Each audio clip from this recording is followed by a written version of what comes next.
What is up, everybody? Welcome back to another episode of Fantasy Time.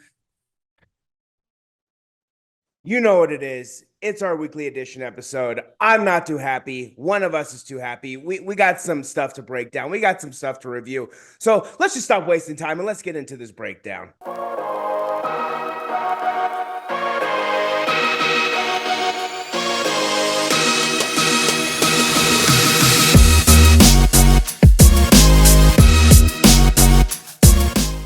Welcome back, everybody. Welcome back to another edition of Fantasy Time. Welcome back to another episode of Meet on the 50. You know what it is. It is our weekly review episode where we're basically going to break it down. We're going to break it down all of the action that took place last week in the NFL, and we had some interesting action take place last week. We had a lot of close games, some monster stat games, and as always, the person who's going to be joining us along this journey, joining me, he's always joining me, one of my best friends, Brandon Sullivan. Brandon, how you doing? Pretty good today. It's good to be back, Jake. I'm super excited to break down some of those games that we saw last week. It was a pretty wild week. Yeah. Some lopsided games and then some other ones that were close, but I think there's a lot to unpack this week that I'm excited to get into. How about you, Jake? I am doing good. My weekend was football weekend. It was tough, but weekend overall was great, right? Went to a wedding, celebrated with some friends. That was good. Had a great time. Sunday night left me hurt. We're definitely going to talk about that, but first, we have some other games to get into, and we're going to get into them. We're going to get into all of them because, there are a lot of things, and there's some fun facts, some stats that I'm going to throw at you that took place this week that we haven't seen in a very long time. But remember, you can check us out now on Spotify, on Apple Podcasts, right? Because following along with our episodes is now even easier because you can just open up those two platforms, turn on the episodes, and boom, you can just follow along with us anywhere you go now. So we are now on Spotify, now on Apple Podcasts, making it just so much easier to enjoy our content, because that's what it's all about, right? It's just about making it so much, just the convenience of it is just it's just there for you. So just enjoy it, accept it, and use it. And remember, if at any point during this video you like what you see, do us a favor, smash that like button, smash the subscribe button, just tap on that bell notification. That way, anytime new videos, new podcasts drop, you're right there. You're right there to consume the content, because we're going to be dropping just information for you guys all season long. But first, we have to go over how we did last week. And boy, oh boy, I told you. I told you, those first couple weeks were a little bit shaky for us. We were getting our footing into the new season. But now we're rocking and rolling. Let's put it up on the screen. Boom for yourself. 10-6, 1-0 on the guaranteed victories. Another positive week for you. How you feeling? Yeah, I thought it went pretty well. I can't complain. I think you were right when you highlighted that, the beginning of the season was a little bit rough. We're kind of sleepwalking into the season, but things have come, we see a sense of normalcy, because you and I are always been good at our picks. And so it was a rough start, but we're right where we want to be. I'd like to get it up. Actually, you know what? There's always room for improvement. There we go. I want to hit 12-4, 13-3. Hopefully we can get there, but I cannot complain about a 10-6 week. I like it. Yeah. And for myself, 11-5, 1-0 on the guaranteed victory, thanks to our double guaranteed victory last week, and just ensuring that Buffalo was going to absolutely obliterate the Steelers, which basically happened. So that was good to see. Overall for the season, that puts us at, for yourself, 42, 36, and 1, 3-2 on the guaranteed victories. Looking good. For myself, 42, 37, and 1, one game behind, 4-0-1 on the guaranteed victories. We're back. We are back, and I'm ready for week 6. So just you're going to have to tune in to our picks episode to see if we can keep the momentum going. But first, we got some games to talk about. So last week we saw 11 out of 16 one-score games. Yes, 11 of the games came down to one score. And I think October 9th from now on will be National Running Back Day. I think week 5 is going to be National Running Back Day. I'm going to hit you with some numbers here, okay? We had 6 TDs of 20-plus yards, all right? 6. We had one by James Cook of 20 yards. Austin Eckler, one of 22 yards, finishing with 173 yards on the ground yesterday. 4 over 40 yards. Nick Chubb snagging one of those, who is on pace to actually destroy some records this year if he can keep it up on the Dukies. Only good thing about the Dukies, I mean, are you a Nick Chubb fan? Yes or no? Yay or nay? Are we a Nick Chubb guy? Yeah, I like the Chubster. Okay, we're a Nick Chubb guy. We're rocking with the Chubster. That's his new name from now on, the Chubster. And he is dominating. We saw Tony Pollard break a 50-yard run, right? That 57-yard run. He finishes with 88 yards. Kenneth Walker of the Seattle Sea Chickens going off, and his kind of rookie kind of outburst debut finishing with 88 yards and a touchdown. And then you had Taysom Hill on the other side, who for fantasy owners, I mean, you can't get a grasp on what Taysom Hill's going to do, but man, oh man, when he goes off. Also getting a 60-yard run, a minute and 32 seconds apart. Unbelievable sequence of events that was in the Seahawks-Saints game, and we're going to talk about that. But he finished with 112 yards. I mean, Saquon Barkley, 70 yards and a touchdown. Dalvin Cook, 94 yards, 2 touchdowns. Ramondre Stevenson, 161 yards. Raheem Mostert, 113 yards. Breece Hall, 97 yards. I mean, I'm looking at 1, 2, 3, 4, 5, 6, 7, 8, 9, 10 running backs that had at least 90-plus yard days yesterday. What do you feel? What was in the water yesterday for the running backs? I think you're leaving one man out. I wanted you to kind of talk about him. So let's bring up one little performance. That's Mr. Jeff Wilson Jr., the best goal line running back in the league for the Niners, with a 120-yard day, 1 TD run. I mean, yeah, just talk about the running backs. Jeff Wilson Jr., I mean, Ezekiel Elliott, 78 yards. Josh Jacobs, 154 yards breaking out. I mean, what do you got for me on these running backs yesterday? Yeah, just a tremendous performance on the ground. Some of these defensive lines and these defensive run stops need to be improved, but I mean, a hell of a effort by so many running backs that you highlighted. Running the run game, you get the run game going, it opens up the pass game. Yep. It's always a lot of big receiving days yesterday too. Yeah, I mean, the Chubster. I mean, this dude is a beast. Derrick Henry's a beast. Yep. I mean, these 2 running backs are the ones that stand out the most to me so far in the season. But Jeffrey Wilson Jr. He was in there like swimwear. 17 carries for 120 yards and a touchdown. Man, we saw little flashes of, our guy where we were like, kind of, I don't know, but Tevin Coleman. Yeah. Tevin Coleman coming back and catching passes out of the backfield, just to have him as that, not the guy that runs the football, the guy that comes out of the backfield and catches passes like a receiver. Yeah.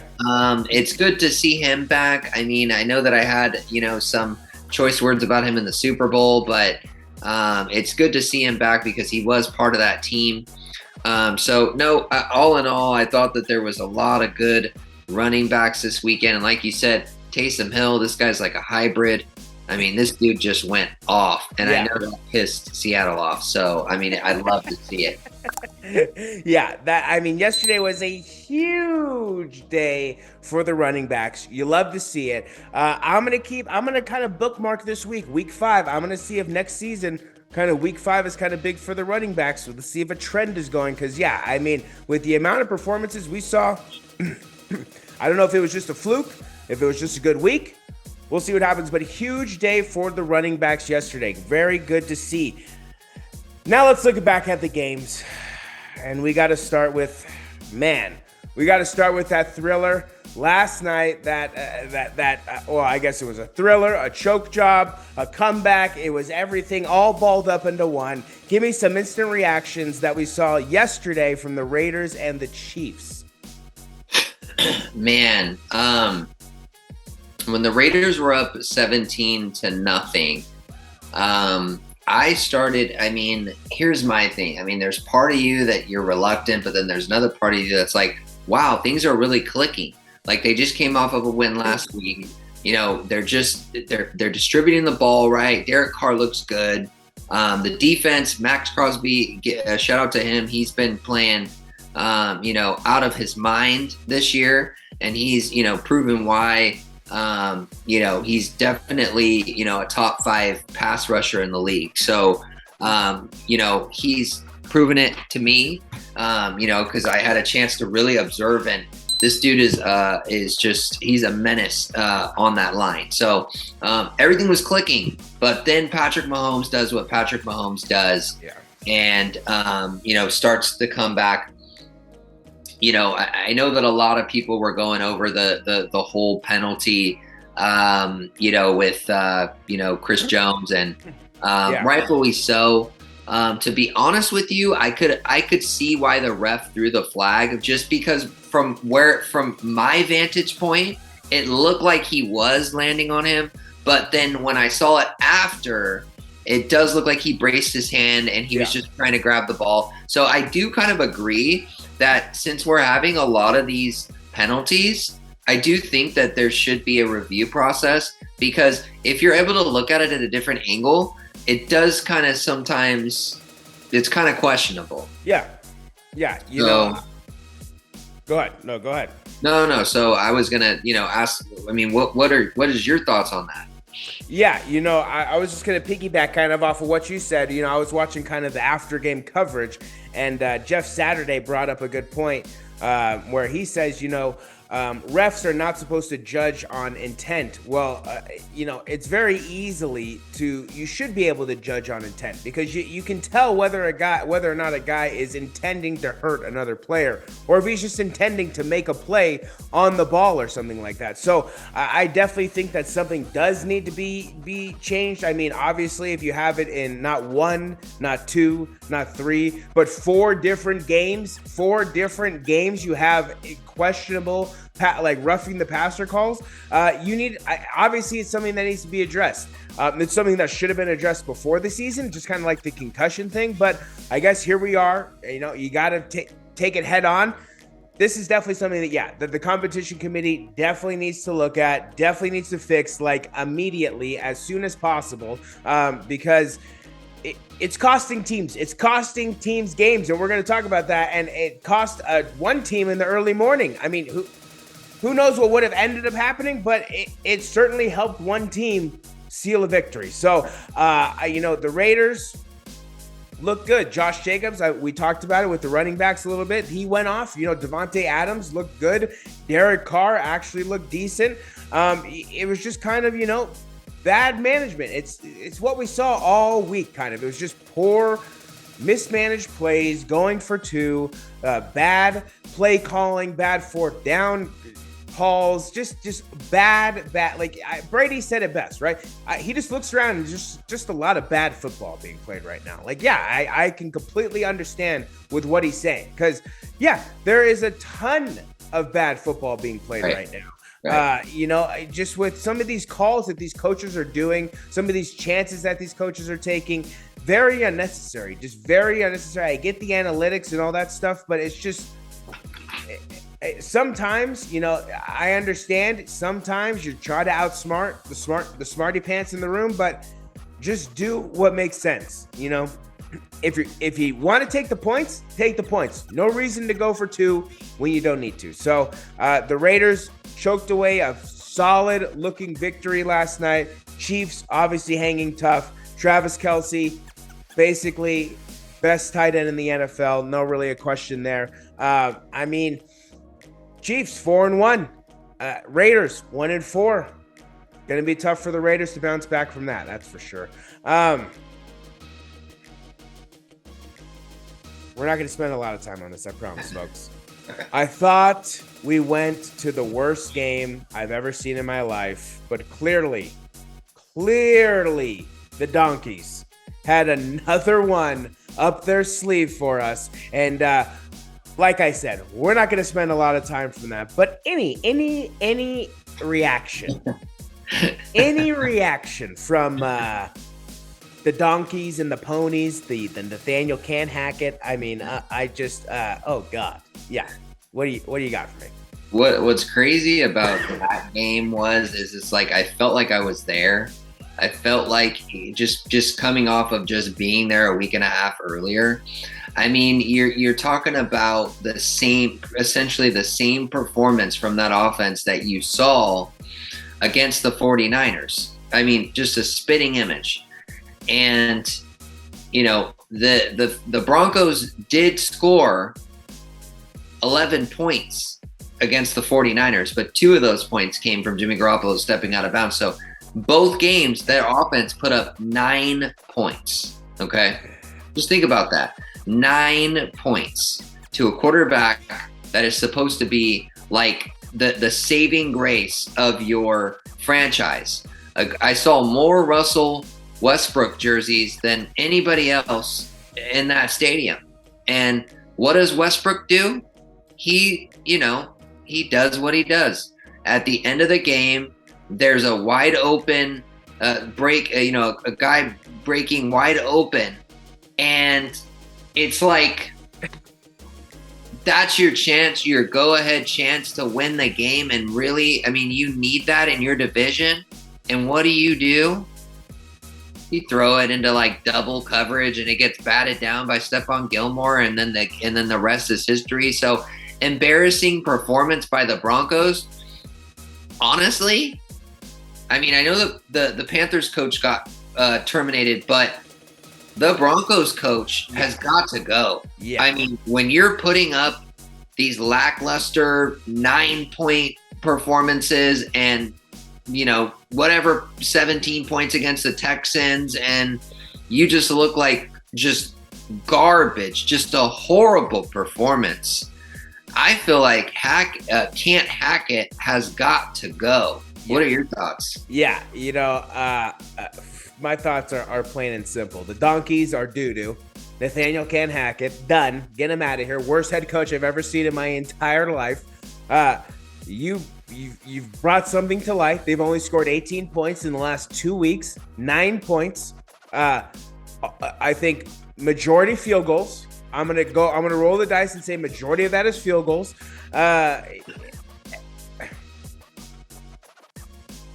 Wow. The Denver Donkeys, how you've managed to win 2 games, I mean, congratulations. Congratulations, because, yeah, wow, oh, wow, oh, wow, oh, wow. Man, the Denver Donkeys needs something to change. The Colts, too. Colts looked flat and boring. Matt Ryan looks terrible as well. Just an ugly, disgusting game. Yeah, so I'm done with that. Let's get on to something that actually was pretty exciting. So these London games have been pretty solid this year. These international games, we got off to a solid start. What are your thoughts on the G-Men? Yeah, no, I've actually been pretty impressed by the G-Men. The Giants are looking pretty good. Heck, I mean, yeah. They're 4-1, and I actually don't mind this team. Generally, I don't like the Giants, but it just seems like they're coming out and they're the underdogs, and they're coming out and handling business. So to be able to beat Green Bay in London, that was pretty cool to see them do that. I did not expect them to beat Green Bay. I thought Aaron Rodgers and that Aaron Jones and that offense, I thought that they would have enough to outscore the Giants. Obviously their defense is questionable. I definitely thought the Packers would put up more than 22 points though. And that's kind of the missing link. I mean, I didn't think it would be a blowout, but give the Giants credit, and it does look like Saquon Barkley is kind of getting back to his old self. Yeah, the Giants, the G-Men, man, the NFC East looking good this year. Definitely turning some heads. Brian Daboll, looking good as a head coach, motivating this team. You love to see it. Struggling Danny Dimes actually putting together some solid drives, looking like a viable quarterback. Saquon Barkley pulling off that Reggie Bush cut, just breaking the defender's ankles all day of the week with some solid runs. He had another monster day in the backfield. The Giants, the New York Football Giants, are they for real? Time will tell. I think it's still a little bit too early. We're not gonna. I always use the Kerry Collins rule. Yeah. The Titans went 9 or 10-0 one season. They blew it kind of the back half of the year. I think they ended 13-3, and they got bounced in the first round of the playoffs. So I always go Kerry Collins rule. But teams can go 4, 5, 6, 7, 8-0, 8-1. I think that they have to keep that same consistency throughout the season for me to kind of think that they're a juggernaut. But I will say this. They are definitely surprising us. Yeah, they are surprising. They have a lot of fight, a lot of heart in them, and it's good to see. Both New York teams looking good. The New York Football Giants pulling off the shocker, somewhat of a shocker. I know the Packers were expected to win, but the Packers, let's see what happens. I mean, the Packers are still growing. Clearly, Aaron Rodgers is going to have these games where he's going to make do with the weapons that he's got, and then he's going to have these games where his weapons don't come through for him, like he's used to with Devontae Adams. So I think we'll see what happens with the Packers going into the season. I think it's going to be very up and down for Aaron Rodgers all season. The Giants, if they can play like this, I mean, consistently winning ugly games, digging games out, defense hang tough with those two batted passes at the end. So, who knows? Watch out for the Giants. We're going to talk about more about that NFC East because we're going to get to the normal traditional games. And yeah, give me some of your thoughts on what we saw in the morning. We had a lot of games, I feel like. We had the Bills dominating. We had, the Lions, like you said, confirming to be the worst team in the NFL. Dolphins struggling mightily without Tua. That roughing the passer call with the Falcons. Give me some of your thoughts on what you thought of the Sunday morning, the traditional Sunday morning, I should say. Yeah, I mean, we were both so adamant about the Bills and the Steelers, and we were both right. I mean, the Bills, we knew we were going to blow the brakes off the Steelers. We thought, barring any sort of miracle from Pickett, that was what was going to happen. And man, I've continued to say it, and I will say it again. And I've said it to some of my close friends, but that Gabe Davis, man, he is a specimen. This dude is elite. Give Gabriel Davis. I mean, this dude is just an exceptional receiver, and is emerging into one of the best in the league. So, 99-yard touchdown pass. There's another one where he just ripped it from Minka Fitzpatrick. That was one of the plays of the year. Yeah. So that's what stood out to me. So give the Bills credit. Josh Allen, he's that guy. He's that guy. So I know last year you were heavy on that bandwagon of them getting to the Super Bowl. I think this year should be the year for you on that one, because let me tell you, I think they're my favorite coming out of the AFC, either them or the Chiefs. And then obviously the Chargers, Austin Eckler went off. I picked the Chargers in this one. The Dukies, they're not going to the playoffs. Vikings, Bears, I mean, it's kind of a sloppy game. Just I feel like the Vikings played a little sloppy, but they were able to, kind of say, it was what it was going to come down to are the Vikings going to beat themselves? And they avoided it. So the Vikings went and they handled business. They're 4-1. They're looking good. They're one of the top teams in the NFC, so give them credit. Yeah. And Lions, told you, man. We're done. We're done with the Lions. They got donutted. We're done. They got donated. So the Lions, we're done. We both agree. Worst team in the NFL. You put up 0 points against the third string quarter. I don't care. You put up 0 points. You could have even put up 3. You put up 0. And then last but not least, well, I'll go over. There's 2. Shouts out to your guy, Z Willie. Wait. Who again? Z Willie. Oh wait. You mean the guy who throws bombs and just bangs moms, baby? Z Willie Wilson, baby. My guy, absolutely dominating the third string quarterback for the Dolphins. That's what I'm talking about. That's what you have to do if you want to handle business, baby. But yeah, Z Willie Wilson, absolutely. Bang. Bang, bang, Zach Wilson gang, dude. He's our guy. He's my guy this year. I'm rocking with the Jets, Jets, until Zach Wilson looks bad. They're pretty dope. And here's my thing. You know me. I've always got a soft spot for Robert Saleh. I mean, Robert Saleh, all 49ers fans love Robert Saleh. I mean, just the way the electricity on the sidelines, what he brings to just the energy wise, he's just a great coach. So I really like Robert Saleh. He seems like a really good guy. But last but not least, I'm not even going to go over the Buccaneers game. Screw it, whatever. Yeah. Tampa Bay won. Falcons are never going to beat Tom Brady. Here's my thing. Seattle, you were this close. You thought you had it, didn't you? You got to be quicker than that. Taysom Hill. Yeah, so shouts out to the Saints for handling business and taking Seattle out of the picture 2-3. We needed to make sure that they lost this game. This was important that they lost this game. We can't have them catching any steam. Big time win for the Saints at home. Putting up 39 points, just, everybody contributing to this win.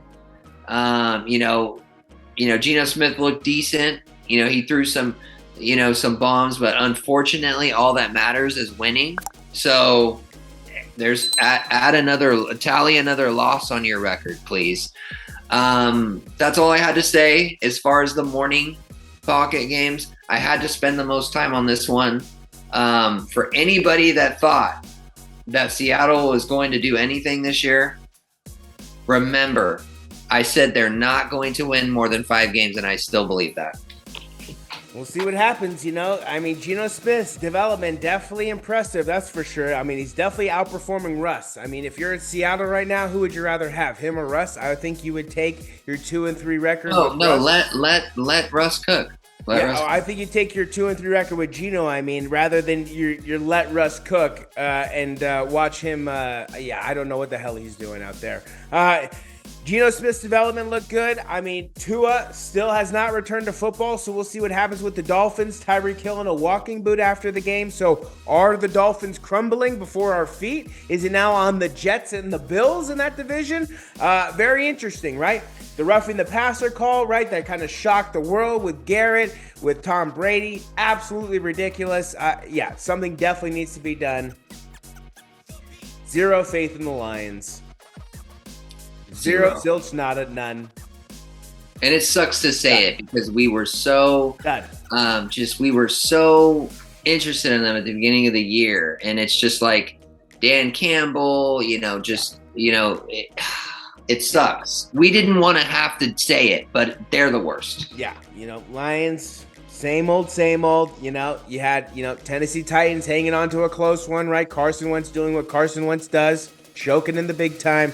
Then you had Trevor Lawrence, man, he needs to step it up, or I'm looking at kind of a bust label on this guy. I mean, I don't know how long you need to get into the NFL, but you're losing 13-6 to the Houston Texans. I know you struggle against the Texans normally, but I mean, 13-6, bro. Like, put up some points, please.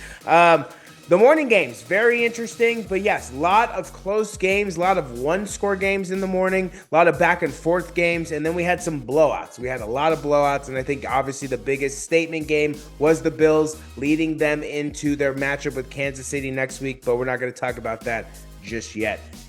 And then for the second week in a row, we only had 3 afternoon games because of our London game, and one of those afternoon games resulted in our first coach being fired. Matt Rule gone, relieved of duties, as they say. They mutually parted ways. No, you didn't. You got fired, bro. Your ass got canned, dog. You're gone, dude.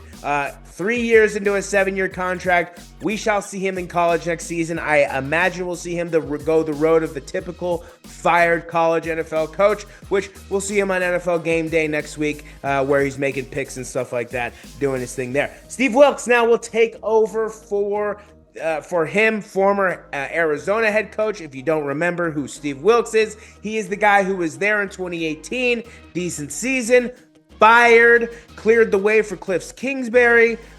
What a meh decision, because like the Arizona Cardinals are just meh. They're like, that's what they are. Like, they're nothing. They're just basically mushy rice at this point. I don't know what the Arizona Cardinals are, so we'll see what happens. Baker Mayfield out multiple weeks. Christian McCaffrey possibly being traded this season. A lot of questions there, right? A lot of questions there in Carolina. But just give me some of your thoughts on that Niner performance. We're not going to focus on that Panther performance because it was non-existent. But give me your thoughts on your team. How'd they do? Yeah, the 49ers did really well. Jimmy did what Jimmy was supposed to do, which was manage the game and not turn the ball over and just make, good, precise throws. And, I know he threw some of those balls into traffic that could have easily been picked off, but another game where he didn't turn the ball over. And generally when Jimmy doesn't turn the ball over, we're able to win. Give credit to that offensive line. They protected him pretty well, and they helped block for Jeff Wilson, who put up over 100 yards on the ground, and also Tevin Coleman as well. And we saw Juszczyk made a few good plays. Yeah. Kittle got involved. I saw Jawan Jennings made some big Jawan Jennings may be, and this is what I will say, I know that now we're starting to get there, and I'm knocking on wood, and I'm not trying to jinx anything, but based on what I'm seeing last year and based on what I'm seeing this year, he is becoming one of the best third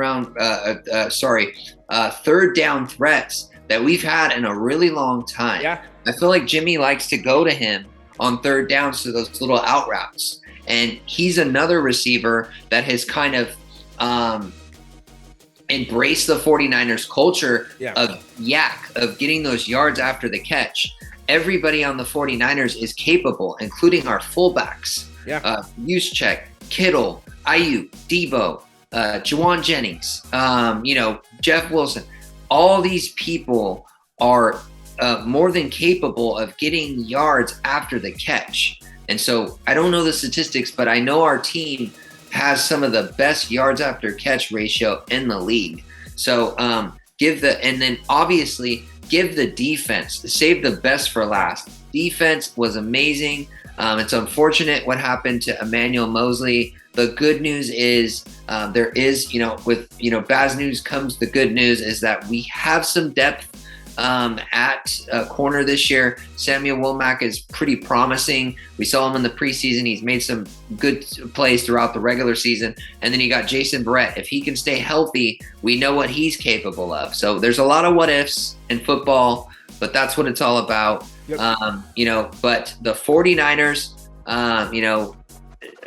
to not have Eric Armstead, to not have Javon Kinlaw, to miss, Bosa towards the end of the game, and I'm not saying that the next game is going to be the same, but they all stepped up. These guys, we have some depth, next man up to get those sacks, to get in there, Kerry Hyder. There's just some people, putting that pressure on the quarterback. So our linebackers are playing out of their mind. Dre Greenlaw is playing at an all-pro level. I mean, I never thought that I'd say Dre Greenlaw is playing better than Fred Warner. That is a good problem to have. Yeah. So, Talanoa, just still all over the field, Tasmanian devil. What'd you think? I thought that the 49ers had an all-around A performance. Yeah, it was a complete performance for the team, an absolute blowout for them. I mean, that's what you want, especially traveling to the East Coast, 37-15. Not much more you could ask for. Everybody, all cylinders were firing, as they say. Like you said, I mean, basically, you mentioned everybody, right? Everybody in the offense, I think, contributed to that win on Sunday, right? You basically listed every single position, right? Making either a catch or a run or some sort of play to actually help the offense and help, the Niners win. Emmanuel Mosley, yes, we will see how big of loss that is for the defense. This defense is kind of a well-oiled machine. Best thing about the Niners is, one thing you mentioned is they have depth with me through text message, right? They have a lot of depth in a lot of areas, right? So like with running back, secondary, they've experienced, these issues in the past. So I think they've kind of learned from those mistakes, kind of stocked up on players and things like that. So we'll see what the Niners do. Panthers, like I was saying, I don't see Christian McCaffrey finishing the season there, if at all. DJ Moore looks like to be on the trading block as well. Rumored to be interest from the Ravens, the Packers, and the Giants. So we'll see what that happens. So Panthers could be unraveling before our eyes in terms of just personnel on that team. Could be a full kind of rebuild for them. But Niners look good. They handle business. They did what they need to do, and that's what you got to do if you are in a Super Bowl contending position, which is what they're at. Then we saw the Cowboys. The Cooper Rush backup-led Cowboys handle business at home. I mean, sorry, on the road. I thought they were at home with how many Cowboys fans were in the stadium. But I mean, Cooper Rush 5-0. What do we think? Man, I told you so. That's all I gotta say. I thought that the Cowboys, I thought the Rams are paper tigers. I thought that the Cowboys were gonna come out and do exactly what they did. Now, I did not expect the Rams to only put up 10 points at home. That part I did not expect. Yeah, I thought it would be a closer game. I can't remember what I picked, but I thought, just trying to re-jog my memory, maybe like a 31-28 or 31-27 is what I thought it would be. But 22-10, the Rams, I know that it's still early, but 2-3 is a lot different than their 4-1 or 5-0 start last year. So here's my thing. It's not going to get any easier for the Rams. They still have to face, several AFC West opponents. And they still have to face the 49ers, and they got to face the Cardinals again. And, they still got to play Seattle, which, Seattle could split with them since they're a divisional opponent. What I'm saying is what I'm alluding to is divisional games are never easy. So my thing is they'll be lucky to make the playoffs. I know it's still early, but there's nothing that I've seen so far where I'm like, they're going to be able to produce on offense. Yeah. That's the issue. So the Rams, if Matthew Stafford, doesn't start playing better and that line doesn't start blocking better, I mean, I don't see them making the playoffs. So and here's my thing. And if they're not making the playoffs, I think we can both come to this agreement. If the Rams don't make the playoffs, the 49ers are winning the NFC West. Bottom line. So, I mean, what's your take on the Rams? I'm interested. Yeah, I think most people, have brought it up in a lot of these shows that, that you hear. It's like they're just not good, right? The line has regressed. It has not gotten better. The loss of Andrew Whitworth is basically massive. They cannot protect Stafford. Stafford looks bad. He does not look good at all. Obviously, Cooper Kupp, really kind of the only shining light of that team. Aaron Donald, obviously kind of the only shining light. Jalen Ramsey making some plays. But other than that, it's just not a very good team. Odell, the loss, not having Odell is hurting them, right? Not having somebody to be able to stretch the field is hurting them. So if they don't fix their issues, and adding that extra week does allow you a little bit more time to kind of correct those issues. But if they don't fix those issues, they're not going to make the playoffs, and the Niners are going to win the NFC West, like you said. They will represent the NFC West in the playoffs, and we'll see what happens from there. And then the Rams. Who knows? I mean, if the Rams don't make the playoffs, I could very well see Aaron Donald kind of wrapping things up, being like, you know what, if we're not making the playoffs, I'm done here. Bobby Wagner, we could see wrap things up very shortly. Matt Stafford, we could see wrap things up very shortly if he doesn't like where this position is going. So the Rams, all of a sudden could have been shelling out this money. Stan Kroenke, right? Could have been shelling out all this money for people to just retire and leave. So we'll see what happens with the Los We both Angeles agree Rams. that we both agree. We were sending text messages back to each other, and obviously it's just a subjective opinion. But I mean, how did this team win the Super Bowl? And we know that there's certain reasons why. And starting with you're at home, you have the officials in your back pocket, and you're at home. To me, clear as day, that Super Bowl, and still today, the Bengals are a better team. So my thing is, and it's like, how did we lose to them? And it's because Jaworski dropped a wide open interception, but we can just let that go. The 49ers are clearly a better team than the Rams now, and they were clearly a better team in the NFC Championship game. I know the result's different. Yeah. There's teams that lose to the inferior teams all the time. And so my thing is the 49ers were the better team. They just weren't able to win that day. Yeah. I completely agree. So we'll see what happens with the Rams. Rams got a lot of work that needs to be done. Cooper Rush making the conversation interesting there in Dallas for Dak. You got a 21-year-old, 5-0, dominating. You got Dak. We'll see. We'll see what happens, but Cooper Rush handling business on the road to prove to 5-0 as a backup starter in the NFL. The last thing we saw in the afternoon was the handling of business on the road going East Coast to West Coast from the Philadelphia Eagles. Absolutely just basically, I would say handling business, but again, actually, I have to stop myself because the Cardinals did what the Cardinals do, which is they average 17 points for the season so far. Guess how many points they scored? 17. So Cardinals, they suck. I'm sorry. Cardinals not good. Kyler Murray, I'm kind of over his little shindig. Cliff Kingsbury, get the hell out of here. You suck. Marquise Hollywood Brown, you suck too. Kind of over the Cardinals, kind of over their little charade. We need something new in there, something fresh, something that's going to lively up that division. But the Cardinals, very average, very boring. Nothing really too exciting to say about them. Eagles, on the other hand, that defense, very ferocious. Man, that defense is ferocious. Jalen Hurts is basically like a lead NFL running back, quarterback. Very strong. Impressive. The Eagles, it's impressive to go coast to coast and get a victory, especially how they did it. So with the defensive, basically handling business. We'll see what happens. I mean, the last time that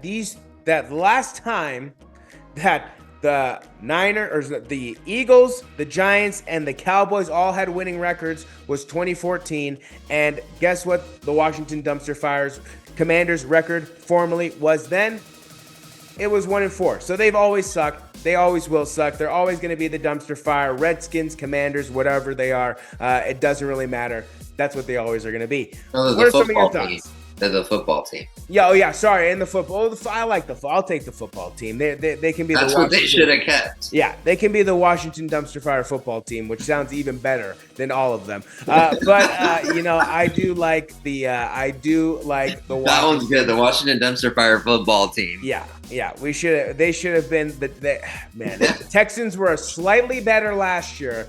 The Washington Dumpster Fire football team would have been a thing. But give me some thoughts on the Eagles and Cardinals. Yeah, it's unfortunate that kicker, missed the same kick that it's just, man, because we could have saw an overtime game. I mean, my opinion on the Cardinals is not the same as yours. I think the Cardinals are a decent team. I just think that, missing DeAndre Hopkins is huge. I think that not having that weapon is like, I mean, the Rams not having Cooper Kupp, or like, Joe Burrow not having Jamar Chase. It's like DeAndre Hopkins is a game changer. He's one of the best receivers I've ever seen in my entire lifetime. So I think when they get him back, I think that they might have a fighting chance. They put up a fight against the Eagles, who are undefeated. It should have been a tied game. I think Kyler Murray wasn't aware of where that first down line was, and that, the rest is history. That kicker shouldn't have missed that kick. Yeah. Matt Prater's hurt, I guess. Whoever their kicker is hurt. Yeah. So I think the Cardinals are okay. I think that they're, a play or two away from being 3-2, but it's unfortunate. I was hoping that, it would go to overtime, because I thought that would be a good, overtime's always fun to watch. So, but didn't happen that way. The Eagles advanced to 5-0, so give them credit. But I am not ready to crown them Super Bowl champion yet. I like it. Yeah, the Eagles looking good, Cowboys looking good, Giants looking good, Washington dumpster fire Commanders looking crappy. So, that division, we'll see what happens. We'll see what happens. I like it. I'll take it. NFC East, AFC East, kind of turned it around. They've kind of been, mediocre. So they went from AFC, NFC least to yeah, exactly. They actually NFC beast. Yeah. They actually got they've actually got their moniker back. They can take back the East instead of the least, right? Exactly. So, NFC East, AFC East. Good for those teams turning it around. We'll see what happens for the Cardinals. We'll see what happens with the Cowboys, and we will see what happens with the Giants. Big matchup, Cardinals-Cowboys this week. Eagles, Cowboys this week. Big matchup between those two. Very division statement matchup there, so we'll see what happens there. But we're not going to talk about that, because we got one more game to talk about, and it is the last game that we have to talk about, and it is some of the worst goal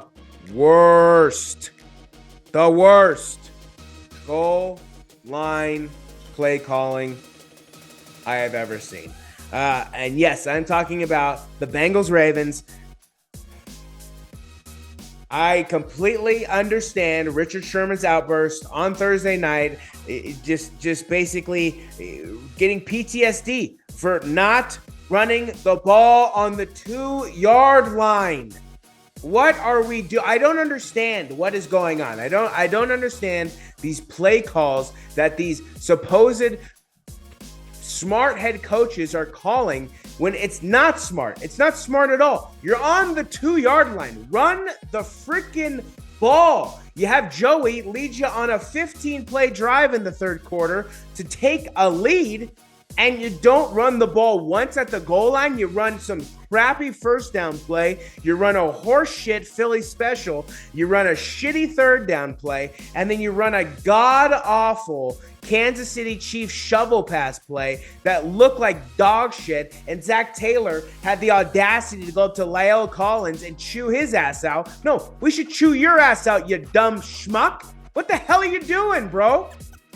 What are you doing? What are you doing? And don't think it's going to be in there. We are going to include how just book written this game was, because our friend here, Brandon, play-by-play called what was going to happen after that botched field goal, that botched fourth down attempt. So we're going to include that for your viewing eyes, because I think everybody in America knew what was coming up, and it's just laid out perfectly. So you can enjoy that down below. But yeah, horrible play calling. Because then what do you have? You have Joey come down and do what he does, lead another fourth quarter drive that results in the touchdown. And what happens? You leave it to Justin Tucker. You're going to leave the game to Justin Tucker, the guy who kicks 66-yard field goals off the crossbar that actually goes in. I don't know if you guys have been watching the NFL recently, but a lot of these kicks have not been going in off the crossbar. Absolutely botched choke victory, horrible play calling. Everybody else played good. The line played good. Joey played good. Joey M, right? Joey Mixon played good. Guy was averaging 2.7 yards for the year. 6 yards the game. The line was playing freaking amazing. Why would you run the ball? 2-yard line. Bad play calling leads to bad execution, leads to losses on the field. Bengals take the loss Sunday evening against a division opponent. Now 0-2 in the division, losing to Schittsburg, losing to Balticant. Thanks, Zach. Thanks. What do you got for me? Yeah, I mean, look at that score, 19-17. The thing that's the missing link there is those 3 points. You know what I'm saying? So it's as simple as that. I mean, you left points on the board. You never leave points. You never leave points off the board against Baltimore at home. We've seen these Cincinnati Bengals, Ravens games. I mean, we've seen Baltimore versus Cleveland. Yep. Those games are 9-6, 6-6, 12-6 at half, whatever. Whenever you're playing Baltimore, you do not leave points off the board, because this is my thing, and I think it's factual. Justin Tucker is the greatest kicker of all time. I know that people want to bring Adam Vinatieri in there. He's an excellent kicker. He's made some big kicks. He maybe got Tom Brady a couple of his Super Bowls. I don't believe that, though, because Tom Brady had to get him in position to do that. I'm just saying. So people want to go ahead and – no, he's the GOAT. He's won 7 Super Bowls. Let's put that over here. Adam Vinatieri is not better than Justin Tucker. Justin Tucker, in my opinion, is the greatest kicker that I've ever seen. I've seen Adam Vinatieri miss kicks. I rarely see Justin Tucker miss a kick. Rarely. It happens. He's not a robot. He's going to miss. He's not perfect. But I rarely see Justin Tucker miss a kick. And like you said, we called it. We already knew it was going to happen. I mean, it's just unfortunate because it negates, here's my thing. You kick that field goal, Joey Burrow goes down and makes it 20-16. You put a lot more pressure on the Ravens. They don't have to kick a field goal. They got to score a touchdown now. And it's hard to get into the box, especially when you're down there, and you don't have a lot of time left. So it's unfortunate. I was really hoping the Bengals would pull this one off, but the writing was on the wall as soon as they botched that goal line play. I don't know what the hell they were doing. That was a stupid play. You're not Patrick Mahomes and Travis Kelce. I don't know what you're doing. Just give the ball to Joe Mixon. Yeah. Don't play games like that, or throw the ball to Jamar Chase in the end zone. Yeah. Like, give yourself the best opportunity possible. Put it in the hands of your 2 best players, either Joe Mixon or Jamar Chase. Yeah. Terrible play calling. Wake up, Zach Taylor. Yeah, bad play calling led to this loss. Joey played decent. Again, the line played very well. Joe Mixon played well. Jamar Chase was able to get free after even being locked down the entire night. Tyler Boyd made some good snags. So the team played well. Hayden Hurst played well. The defense played all right. It really came down to that one drive. That one drive really changed the entire game. Cost the team just a win, a big win in the division. So we need a bounce back win this week. We can do it. They can do it on the road again. We shall see what happens. But yeah, Bengals dropping the ball on the road, prime time, not good. Last question for you before we go. We have 5 4-1 teams heading into week 6. We got the Bills, the Chiefs, the Cowboys, the Giants, and the Vikings. Who's the best, or who is the most impressive so far? The Bills. The Bills. Are we taking the Bills to beat those other 4 teams no matter what? Yes. I like it. The Bills seem to be the team to beat at the moment, and we are going to see it this week because we have a big matchup for you guys, and we're going to talk about it on our picks episode that drops on Friday, but we're not going to talk about it right here because that is going to do it for this edition of Meat on the 50, our weekly review episode, right? And as always, Brandon and I want to thank whether you are a new viewer, new listener, whether you're a returning viewer, or a returning listener, we want to thank you for taking the time for listening to our thoughts, our analysis, our review of everything that happened this past week. We hope you have enjoyed. We hope we have done enough to keep you coming back for some more, because we're going to be dropping all the good stuff all season long. And remember, you can check us out now on Apple Podcasts and on Spotify, because we also upload podcast versions of our episodes, every episode going forward, to make listening to us even easier. And as always, you know what I'm going to ask him. Brandon, any last words for the people?